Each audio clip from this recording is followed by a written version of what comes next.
बिस्मिल्लाहिर्रहमानिर्रहीम। शुरू करता हूँ अल्लाह के नाम से जो बहुत मेहरबान और निहायत रहम करने वाला है। So welcome to my YouTube channel Daniyal exam preparation. उम्मीद करता हूँ कि आप सब खैरियत से होंगे। आज की हमारी जो वीडियो है मैथ इंपॉर्टेंट क्वेश्चंस के ऊपर, आज जो है ना पार्ट नंबर 2 है। तो इससे पहले जो है ना फर्स्ट 5 क्वेश्चन थे वो मैंने आप लोगों के साथ शेयर किए थे। अब नेक्स्ट जो होगा इंशाल्लाह वो इस वीडियो के अंदर जो है ना 6 से स्टार्ट है क्वेश्चन, उसमें भी 5 ही क्वेश्चन है और वो 10 तक हैं। हर वीडियो में जो है ना मैंने कि 5 5 6 क्वेश्चन इस तरह लिखे हुए हैं, लेकिन अब जो है ना सीक्वेंस यही है कि हर वीडियो में जस्ट 5 क्वेश्चन है मैथ के। और ये जो क्वेश्चन है ये वाले जो हर किसी के यानी कि आपके army, navy, air force, SF, PPSC के टेस्ट में, और इसके अलावा अगर कोई सेकंड ईयर मैथ कर है तो उसके टेस्ट में उनकी जो मैथ है उसके रिलेटेड भी ये क्वेश्चन है, वो लोग भी इससे फ़ायदा हासिल कर सकते हैं। इसके अलावा जो फर्स्ट ईयर मैथ वाले हैं या मैट्रिक मैथ वाले हैं और जो लोग मतलब जिनकी ओवरऑल मैथ है तो वो लोग जो है ना उनके लिए ये इंपॉर्टेंट वीडियोस ज़्यादा हैं, वो लोग जो है ना इससे फ़ायदा हासिल कर सकते हैं। वो इस तरह क्योंकि उनके सामने जो है ना प्रैक्टिकली जो सवाल हैं उनको मैं सॉल्व करके दिखाता हूँ, तो उन लोगों को बहुत ज़्यादा फ़ायदा होने वाला है जिन लोगों की मैथ है। और मैथ वालों को जो है ना पाकिस्तान एयरफोर्स होगी, पाकिस्तान नेवी हो गई और पाक आर्मी होगी, एसएफ और या पीपीएससी के जो लोग इम्तिहान देना चाहते हैं तो उन लोगों के लिए मैथ वाले जो हैं उन लोगों के लिए ज़्यादा आसानी होती है मैथ के सवाल हल करने में, क्योंकि उन लोगों की बहुत ज़्यादा प्रैक्टिस हुई पड़ी होती है। तो मेडिकल वाले भी जो है ना वो आप लोग अपनी मैथ को इम्प्रूव कर सकते हैं।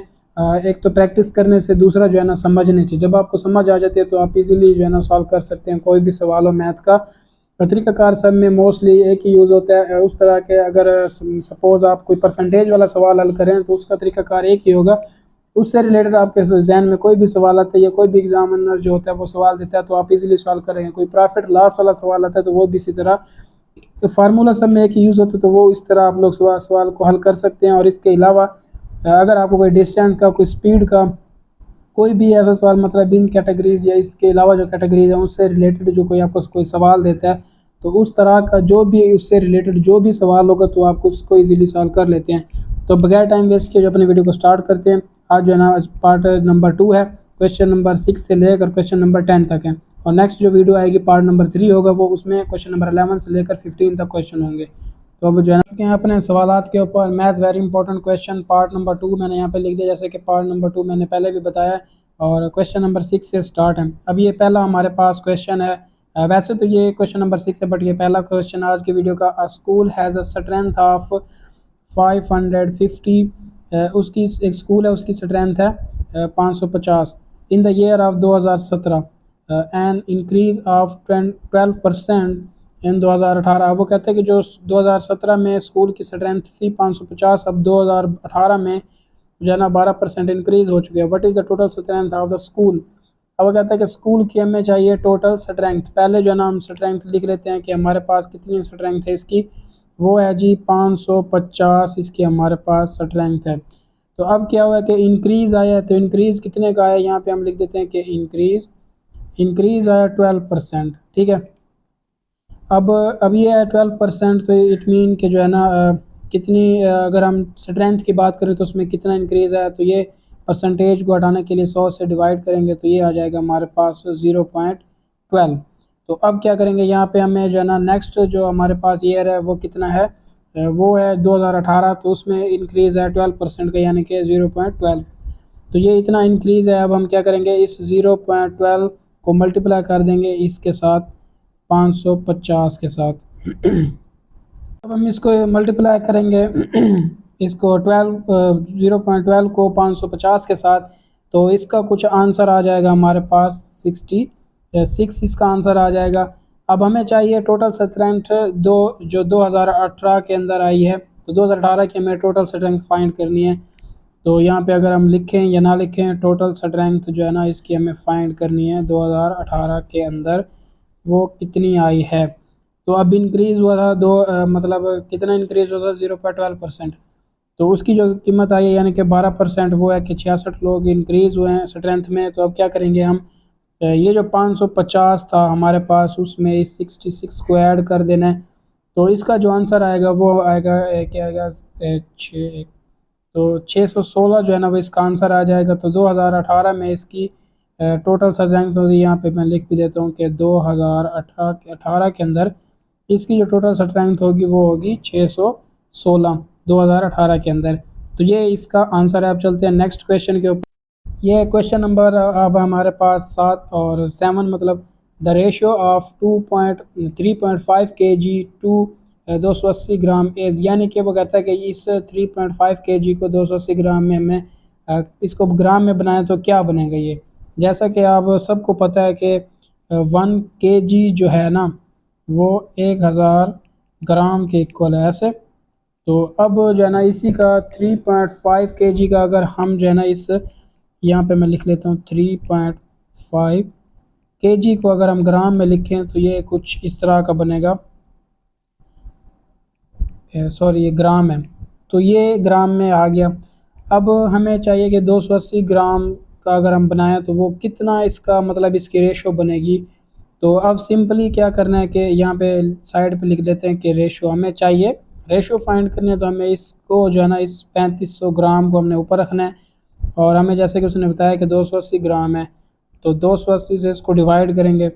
तो यहाँ पे इसको जब हम 280 पे डिवाइड करेंगे तो यहाँ पे कुछ 25 और ये एक सिफ़र से एक सिफ़र कैंसिल करके बाकी जो है ना इसको आप तकसीम कर लें तो ये 25 ओवर इसका आंसर आता है 2। तो इसकी अगर हम रेशो बनाएं तो वो बनेगी 25.2। ये इस तरह किसी कुछ रेशो बनती है। तो ये जो है ना हमारे पास इसका राइट आंसर है। अब क्वेश्चन नंबर 8 के ऊपर चलते हैं। A soup factory makes 600 units in 9 days with the help of 20 machines। वो कहता है कि कोई सूप फैक्ट्री है वो 600 यूनिट्स बनाती है 9 दिन के अंदर और with the help of 20 machines, और 20 मशीन की हेल्प से। How many units can be made in 12 days, ये 12 है। वो कहता है कि 12 दिन में 12 डेज में कितने यूनिट बनेंगे with the help of 18 machine. अब क्या हुआ है कि इस क्वेश्चन के अंदर इसमें उसने बताया कि जो है ना सबसे पहले देखें कि पहले कितने यूनिट्स हैं, 600 यूनिट्स। यहाँ पे लिख भी लेते हैं 600 यूनिट्स बने। अब दूसरे यूनिट्स क्या फाइंड करने हैं हमने, उसको हम सपोज कर लेते हैं x। तो यहाँ x मैंने लिख दिया उसको जस्ट सपोज करने के लिए। उसके बाद क्या है कि अब वो कहता है कि 9 डेज़, अब कितने डेज़ लगे हैं, 9 लगे हैं डेज़। और कितनी मशीन्स थी, वो थी 20 मशीन्स। ऐसे हो गया। अब नेक्स्ट कंडीशन क्या है, उसमें कहता है कि 12 डेज़, तो यहाँ पे लिखते हैं 12 डेज़, यहाँ पे ऊपर आ गए डेज़ और ये मशीन हो गई। 20 मशीन थी, 9 डेज़ लगे, 600 यूनिट्स बने। अब हमें एक्स जो है ना मतलब इसका मतलब ये है कि ये हमें पता नहीं है और 12 डेज़ लग रहे हैं और उसने मशीन की तादाद बताई है 18। अब क्या करना है कि इसको जो है ना हम पहले देखें कि 600 यूनिट्स थे, ये हमें पता नहीं है, 9 डेज़ थे, ये बढ़ गया है, फिर मशीन जो है ना वो कम हो गई हैं। तो अब हम कैसे लिखेंगे कि x को ऊपर रख दें और 600 आ जाएगा इसके नीचे। फिर हमें इसी तरह 12 को ऊपर रखना है बड़ी रकम को और 9 को नीचे। फिर क्या करना है कि यहाँ पे हम मल्टीप्लाई का साइन लगाएंगे। देन उसके बाद क्या करेंगे हम 18 और 20। तो ये इस तरह आ गया। अब क्या करना है कि इसको हम डिवाइड सिंपलीफाइड कर लेते हैं। तो ये देखें अगर 9 से इसको हम तकसीम करें तो 9 दूनी 18 होता है।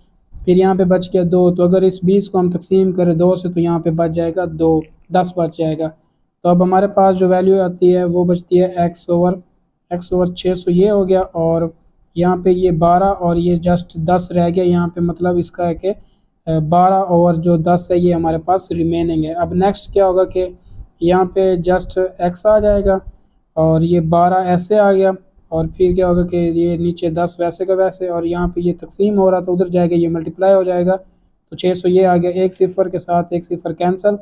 12 को अगर हम 60 के साथ मल्टीप्लाई करें तो ये कुछ आंसर आएगा इसका 7 और ये 2 720 इसका आंसर आ जाएगा।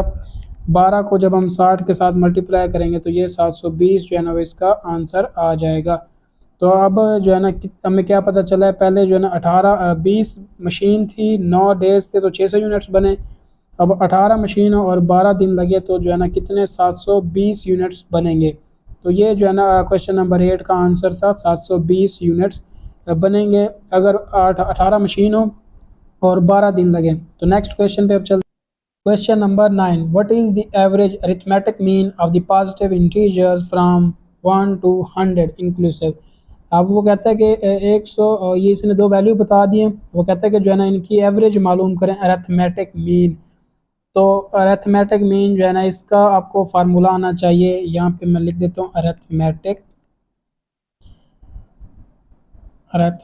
मीन। यहाँ पे नंबर ऑफ वैल्यूज़ हो गई,